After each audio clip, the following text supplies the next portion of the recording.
partigiano, porta mi via. Oh, bella ciao, bella ciao, bella ciao, bella ciao, bella ciao, ciao, ciao, ciao. Namadina, करो हाथ जोड़ सोना के सांडो, मैं bella Modi ciao, साहब से bella ciao, गुजारिश ciao. करता हूँ।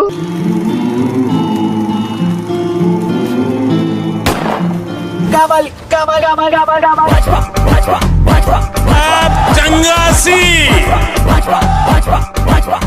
हे गाइस, तो कैसे हो आप सभी लोग और आपका स्वागत है सुपर मैडनेस की एक और नई वीडियो में। तो हॉकाई का एपिसोड 3 रिलीज हो चुका है और इस एपिसोड को देखने के बाद मैं आसानी से कह सकता हूँ ये कि जैसे जैसे ये सीरीज आगे बढ़ रही है वैसे वैसे बहुत ज्यादा इंटरेस्टिंग होती जा रही है। और हॉकाई सीरीज का 3rd एपिसोड देखने के बाद लग रहा है कि इस सीरीज के फाइनल एपिसोड में जरूर धमाका होगा।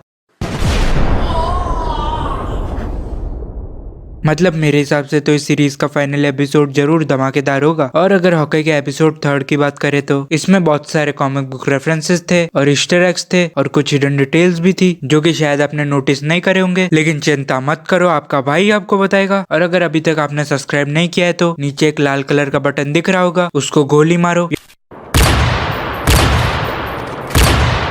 या फिर उसके साथ बॉक्सिंग करो या फिर जो भी आपका मन हो, जो भी, पर उसको दबा दो। तो अब ज्यादा टाइम वेस्ट नहीं करते और दोस्तों चलिए शुरू करते हैं। You're a superhero.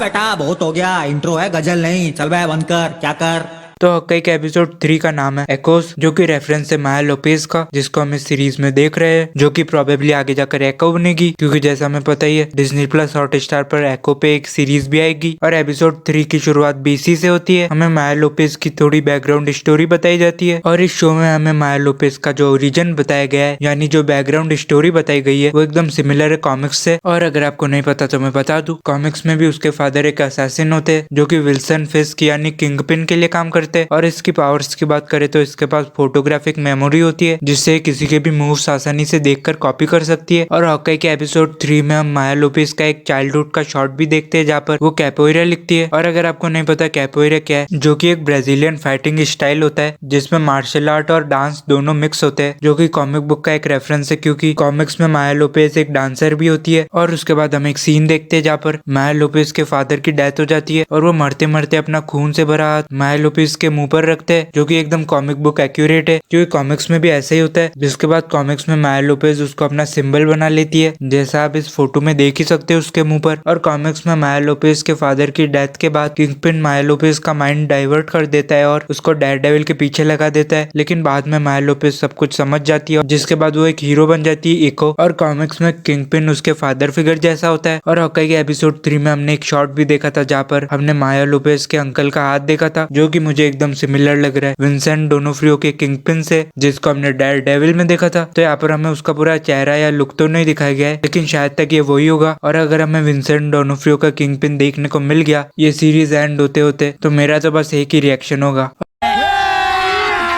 अभी मजा आएगा ना भिड़ो, पहली ची नागिन निकाली, मुन्ना बटोड़ा लगला, पहली ची नागिन निकाली मुन्ना। और अगर आपने एक बात नोटिस करी हो तो शो का नाम हॉकी है और हमें इसमें केट बिशप की बैकग्राउंड स्टोरी बताई जा रही है, माया लोपेज की बैकग्राउंड स्टोरी बताई जा रही है और बहुत सारे अलग अलग कैरेक्टर्स पे फोकस करा जा रहा है, लेकिन हॉकी की स्टोरी बहुत कम दिखाई जा रही है। मतलब जब एवेंजर्स में हॉकी था वहां पर भी उसको साइडलाइन कर देते थे और इधर भी उसको साइडलाइन कर रहे हैं। और अगर आप देखो तो ओरिजिनल 6 एवेंजर्स में से सबको अपनी सोलो मूवी मिल चुकी है, बस हॉकी को छोड़कर। और इस शो में भी उसको कितना कुछ सहना पड़ता है। मतलब वो अपने फैमिली के साथ क्रिसमस बनाने जा रहा था इतने सालों बाद, लेकिन वो भी नहीं बना पाता है क्योंकि केट बिशप ने इतना बड़ा कांड जो कर दिया वापस रॉनिन की कॉस्ट्यूम पहनकर, और वो धीरे धीरे बहरा भी होता जा रहा है। और हमने इस एपिसोड में भी देखा था कि उसका इयरिंग एड भी एक बार टूट गया था, जिसके बाद वो ज्यादा कुछ सुन नहीं पा रहा था। मतलब कितना दुख है हॉकी की लाइफ में।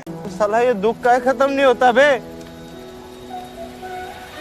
#feeling sad for Hawkeye bro. और इस एपिसोड में ट्रैक सूट माफिया हॉकाई और केट बिशप को एक पुराने टॉय स्टोर में रखते हैं जिसका नाम केबी स्टोर होता है, जो कि अभी बंद हो चुका है। और जैसा हमको पता है ये टॉय स्टोर एक सिंबल है बच्चों का, और क्लिंट अपने फैमिली और बच्चों से दूर है। और अगर आपको याद हो तो क्लिंट रोनिन भी इसीलिए बना था क्योंकि उसके पास उसकी फैमिली और बच्चे नहीं थे, इसलिए उसने बहुत सारे क्रिमिनल्स को मारा। और ये टॉय स्टोर वाली जगह भी एकदम वैसी है, मतलब ये एक टॉय स्टोर है और इसमें कोई बच्चा है ही नहीं, ऊपर से इसमें बहुत सारे क्रिमिनल्स है। मतलब मार्वल वाले इस जगह के अलावा कोई भी जगह चूज कर सकते थे, लेकिन उन्होंने यही जगह चूज करी, जिसका एक ही कारण होगा क्योंकि हॉकाई अपने बच्चों को बहुत मिस कर रहा है और उसको क्रिसमस तक पहुंचना है अपनी फैमिली के पास। और इस एपिसोड में एक सीन भी है जहाँ पर क्लेट और किन ट्रेन में बैठे होते हैं और उनके बीच में एक एड होता है जिस पर we help family to stay together जैसा कुछ लिख रखा था, जो कि एक रेफरेंस हो सकता है क्योंकि हॉकाई अपनी फैमिली से दूर है। और हॉकाई एपिसोड 3 में हम एक सीन भी देखते हैं जहाँ पर क्लिंट और केट बचकर भाग रहे होते हैं, क्योंकि जब आपके पीछे गुंडे पड़ते हैं तो भागना तो पड़ता ही है।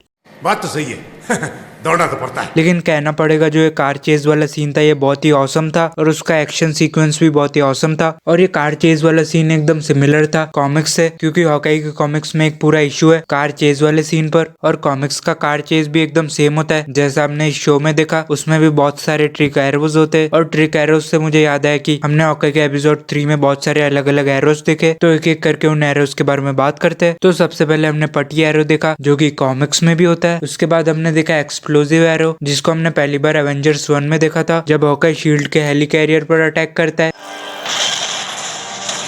और हमने एसिड एरो भी देखा जो हॉकाई एवेंजर्स 1 में चितारी के अगेंस्ट ही यूज करता है। उसके बाद हमने देखा यूएसबी एरो जिसको हमने व्हाट इफ में भी देखा था, जिसकी मदद से ब्लैक विडो अर्निम जोला को अल्ट्रॉन के अंदर डालती है। और उसके बाद हमने देखा एक शानदार एरो जो कि था पिम एरो, जो कि पिम टेक्नोलॉजी से बना था। और हॉकाई जब उस एरो को छोड़ता है तो वो वाला सीन देख के तो मजा ही आ गया, मतलब एकदम मस्त सीन था। और हॉकाई के एपिसोड 3 के क्रेडिट्स में हमें जो ये कार की फोटो दिखती है वो डायरेक्टली कॉमिक्स से ली गई है। और जिस तरह ये कार चेज वाला सीन ब्रिज पर एंड होता है उसी तरह कॉमिक्स में भी ये ब्रिज पर ही एंड होता है। और हॉकाई एपिसोड 3 में हम एक और बार रॉजर्स म्यूजिकल को देखते हैं एक बिलबोर्ड पर, जिसको हमने हॉकाई के एपिसोड 1 में देखा था। और एपिसोड 1 में जब हॉकाई ने रॉजर्स म्यूजिकल देखा तो उसके बाद हॉकाई का बस एक ही रिएक्शन था, बंद करो हाथ जोड़ के मैं मोदी साहब से गुजारिश करता। इसीलिए तो वो उठकर टॉयलेट चला गया था। और उसके बाद हम एक सीन भी देखते हैं जहाँ पर क्लिंट केट को बता रहा होता है कि एक हीरो बनना कितना मुश्किल होता है और उसके लिए क्या क्या सैक्रिफाइसेस करने पड़ते हैं। और उसके बाद केट क्लिंट को एक कॉस्ट्यूम दिखाती है जो कि एकदम कॉमिक बुक एक्यूरेट है, मतलब कॉमिक्स में हॉकाई यही कॉस्ट्यूम पहनता है, लेकिन वो एमसीयू में ऐसी कॉस्ट्यूम तो कभी नहीं पहनेगा क्योंकि वो खुद कहता है कि अगर उसने ऐसी कॉस्ट्यूम पहनी तो उसकी वाइफ उसको तलाक दे देगी। My wife would divorce me if I put something like this on. तो फालतू का हीरो क्यों बनने का, फालतू का रिस्क क्यों लेने का। मेरे को इस बार रिस्क लेने का ही नहीं है, बिल्कुल रिस्क नहीं लेने का है। और इस एपिसोड में हम देखते भी कि केट बिशप डॉग को एक नाम दे देती है, लकी द पिज्जा डॉग, और कॉमिक्स में भी उसका यही नाम होता है जैसा मैंने पिछले हॉकाई के एपिसोड ब्रेकडाउन में बताया था। अगर अभी तक नहीं देखा है तो जाके देख सकते हो, लिंक ऊपर फ्लैश हो रही होगी। और हम इस एपिसोड में काजी नाम का भी एक कैरेक्टर देखते हैं, और अगर आपको नहीं पता तो काजी कॉमिक्स में एक साइकोपैथ किलर होता है और कॉमिक्स में उसका नाम क्लाउन होता है, और वो जिसको चाहे उसको मारता रहता है कॉमिक्स में। और इस एपिसोड के एंड में जेक डुकेन रोनिन की तलवार से हॉकाई को रोकता है, मतलब हॉकाई की खुद की तलवार से उसको रोकता है, और फिर एपिसोड एंड हो जाता है। और अगर आपको नहीं पता तो मैं बता दूं, कॉमिक्स में जैक डुकेन स्वॉर्ड्समैन होता है जिसने हॉकाई को बचपन में ट्रेनिंग दी होती है, तो क्या पता एमसीयू में भी इन दोनों का ऐसे कुछ रिलेशन हो। तो कुल मिला के ये एपिसोड बहुत ही मस्त था। तो इसी के साथ इस वीडियो को यही एंड करते हैं। वीडियो अच्छा लगा हो तो लाइक करना और अपने दोस्तों के साथ शेयर भी करना। तो मैं मिलता हूँ आपको अगली वीडियो में, तब तक के लिए बाय बाय।